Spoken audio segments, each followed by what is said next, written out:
Yay, the Leafs did it, and Montreal lost, and that was a game. All right, stick around for a totally biased Jets fan review of the Leafs Habs game. 1-1 series, baby. 1-1 series. Toronto comes out, big guns firing, no JT, no problem. 5-1. Stick with us through the intro. We're going to talk about the Leafs power play. It showed up. Montreal, Caulfield, KK enters the lineup. Fourth line, though. Caulfield, where is he? We need some scoring. Stick with us through this. Habitant fans, Leafs fans, roll that intro. Here's Lemieux. The center penalty coming up. Look at Lemieux.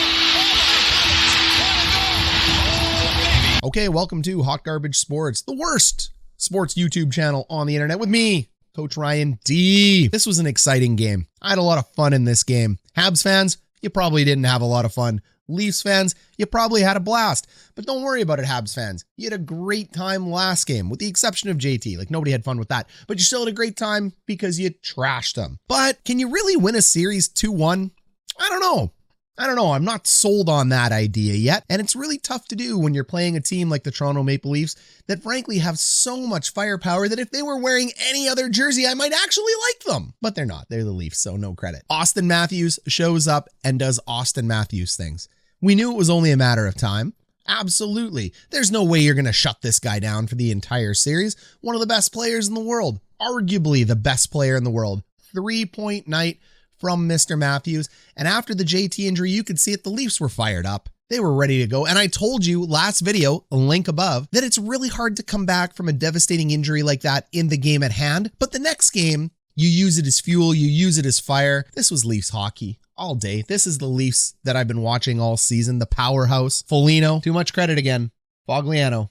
Go with Fogliano. Fogliano looked great today in replacement for John Tavares on the second line center position. Him and Matthews ate up Montreal in the faceoffs. Montreal, if you're going to play a defensive game and you're going to solve this equation that is the Toronto Maple Leafs, you're going to need to start in the faceoff circle. Matthews, 16-4. Unfreaking believable in the faceoff percentage. Fogliano, Foligno, whatever the guy's name is. JT's replacement, the guy you picked up at the trade deadline that beat up Corey Perry for some reason.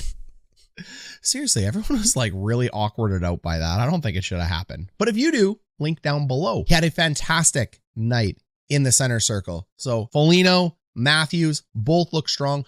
Really, really vital to take control of faceoffs because it gives you puck possession. It allows you to create offense. It allows you to keep the puck off the opposing team's stick. All right, there we go. Mitch Marner doing Mitch Marner things. What a weird start to this game. Let's talk about Wayne Simmonds starting this game. I thought fireworks were going to start between Simmonds and I think it was Anderson who they were starting. If I'm wrong, Habs fans, throw it down below in the comments. You'll let me know. But nothing really happened. Interesting that they benched Marner in this sense to get a little bit of a spark, and it was just kind of a normal puck drop. Yeah. How did you guys feel about that? Zach Bogosian, Jason Spezza open up the scoring for the Toronto Maple Leafs. What a great camera angle. I'm not sure if you saw the one where Jason Spezza jumps off the bench. Looks like you're a player on the bench. The NHL needs to do more of this. That's such an exciting camera angle, and I love the replay.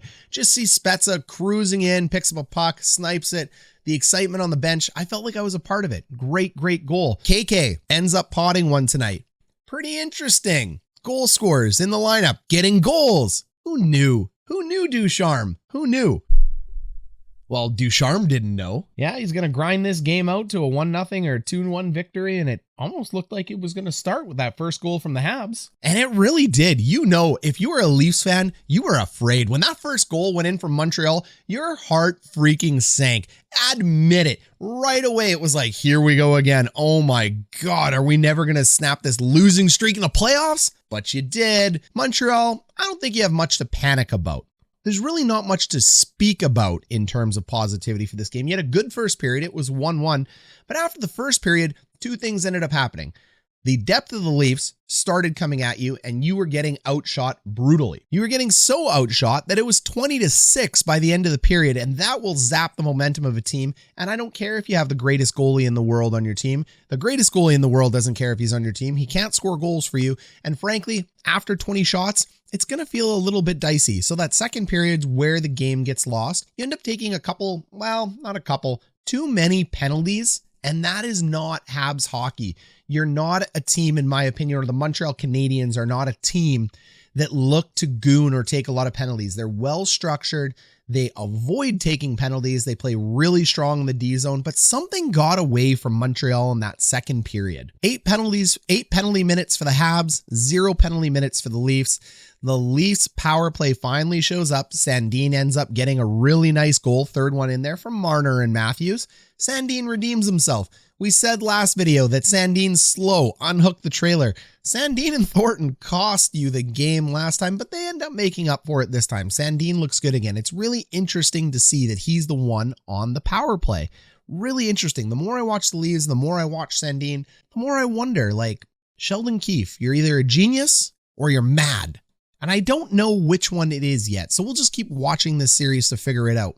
Auston Matthews from Justin Hall and Mitch Marner again. God, second goal of the night. Beautiful. Power play. Willie Nylander, whatever his name is. Who cares? I know you care, but like, whatever. Willie Nylander puts in a power play goal, and it looks like the Leafs have their power play figured out. You got to feel great about this if you're a Leafs fan. You got to be nervous about this if you're Montreal, but no reason to panic. Montreal, you're going to lose 2-1, you're going to lose 5-1. You may as well lose 5-1. So it's a 1-1 game. Next game that you go to Toronto, the key is going to be getting back to your defensive system. I think it's time for Cole Caulfield to come in, because when you did have your first power play in the first period, it just feels lackluster without Caulfield on it. You need that dynamic scorer. He is a threat to score at all times at any end of the ice. We can talk about defense first all we want, but having goal scorers in your lineup are key. So I really wonder if Ducharme is going to end up bringing Caulfield in for next game to help make up for it. Third period, pretty much a dumpster fire, to be frank, for both teams. Sure, the Leafs got 2 points, but like, there was only 5 shots. There was 5 shots, 16 penalty minutes from the Habs, 12 penalty minutes from the Leafs. We're just trying to get out of this game. Everyone's trying to leave without injury. They got to beat the traffic. There's no traffic. Canada's locked down. But that's kind of what it felt like. After the second period, this felt like a wash. And I'm saying this as a biased Jets fan, not as a Leafs fan or a Habs fan. Whoever wins this series, I just hope for mutually assured self-destruction and a good hearty handshake at the end. But it just always felt like it was the Leafs game. For the first 2 periods, it felt fully in control by Toronto. I think there was about 6 or 7 minutes into the first, and my brain just switched in and went, yep, this is Leafs hockey. This is what I understand Leafs hockey to be. This is what I understand the top team in the North to be. This is going to be tough. And then Montreal scores. And I was like, huh? Am I wrong? Am I crazy? What am I missing? How are they? Oh, okay, never mind. They tied the game. That's good. Leafs tied the game. Okay, yeah, I'm not crazy. It's not good because like I said, I don't care who wins. And then another one went in. And then another, and then another. Here we are. So it's a 1-1 series tie. It's going back to Montreal, home ice. One more win from Montreal. We're going to have fans in the stands. I'm really excited about that. So I'm 100% rooting for a Montreal win at home. Split the series at home, Montreal. At the very least, let's get fans in the stands. All right, let's go take a look at that Leafs power play. Let's see what they ended up doing a little bit different this game. All right, so power play goal number 1 for Toronto. And this is the big key to the series, is can the Leafs finally figure out their power play?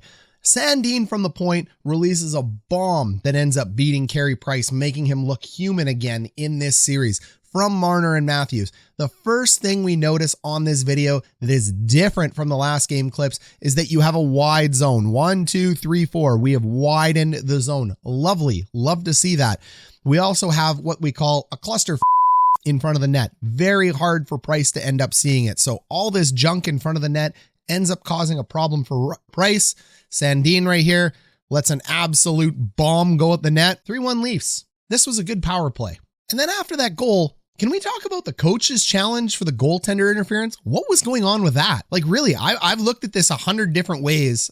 I don't understand, 1, why it was taking them so long to review it, and 2, why it was ever even called. There's absolutely no sign of goaltender interference here. Joe Thornton's not in the blue paint. His stick is nowhere near Price until after the puck goes in the net. There was no body check into the net. This wasn't a left to right moving backdoor pass where maybe somebody caught his skate. This was just such a clear goal. I don't understand why this got challenged. Maybe it was desperation. If you guys know something, please let me know down below in the comments because I can't figure it out. I really cannot figure out why this got challenged. All right, let's come back to that fourth goal. And it looks like they watch Hot Garbage Sports and have tuned into Coach Ryan D. Nah, I mean, they know what they're doing. They're a professional NHL team. But we talked about them widening the zone last time. And you can see here, 1, 2, 3, 4, 5 is up here. He's behind my head. You have a wide zone. Puck comes from that zone over to the far right side for the shooter spot. This is exactly what you want to have at a power play. It is beautifully spread out. You have all the Montreal Canadiens clustered in the middle. There's screens in front of the net. This is how you score goals. But last game, all we kept seeing were weird, broken overloads on the other side for the Leafs, with frankly just poor communication. Not today, though. So we know that puck comes off the post, back to Nylander right at the top. Willie ends up burying it on the 2-pad stack from Carey Price with the junk in front of the net, and it's 4-1. And again, if you're not wide in the zone, you're not going to be able to put this in. So really nice couple power plays today by the Leafs. If they've got this figured out, we're in trouble in the North. Like, all of us. We should be fearful. A Leafs team on fire with the depth that they have, even with John Tavares out, and a Leafs team with a deadly power play. It's pretty much like Superman and the Justice League. I don't know why the rest of them are there. Not really required. Superman's enough to win. So if Montreal is in the Justice League, they're like Batman. They have more wins than anybody else. They have more money than anybody else, but they also don't have any superpowers. And then you have Winnipeg and Edmonton. I guess Aquaman? Doesn't really make sense. None of them are by water. The Flash doesn't work either. This doesn't work. This bit sucked. That's okay, because the Leafs had a great game. The Habs had a mediocre game. The Jets are 2-0 right now going against the Oilers. Maybe we'll see you in round 2. Or, because I kind of want the world to burn, maybe a Montreal-Winnipeg round 2. I'm just evil. Like, it's just pure evil. Catch us tomorrow for the Jets-Oilers game. Leafs fans, Hab fans, bandwagging, shirt-tucking, corporate fans, habitants, all of you wonderful, wonderful people out in Hot Garbage Sportsland. Thank you for being with us. This is Coach Ryan D. Great North Division hockey game today.